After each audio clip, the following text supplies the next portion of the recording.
Така изглеждат мини корпусите на Витак за открит монтаж, предвидени за луничка GU10.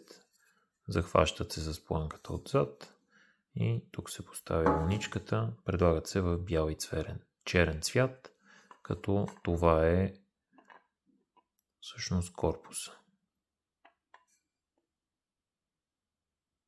Сега ще покажем корпуса върху друга повърхност.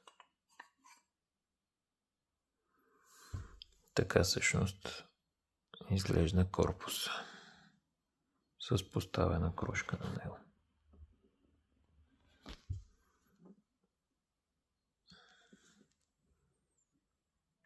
Захвата на луничката е отзад,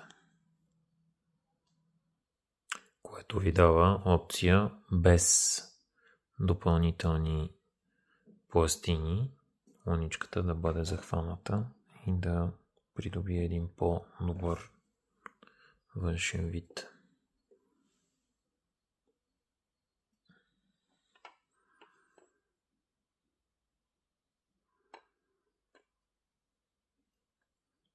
Луничката е 10 см дълга и е 6,5 см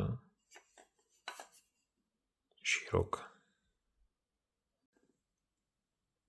Ето закачени 10 см корпуси на Витак SKU 10379 и SKU 10380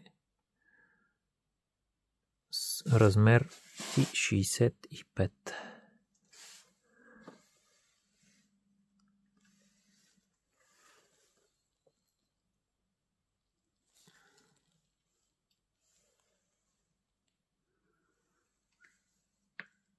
Тук всъщност се захваща планката.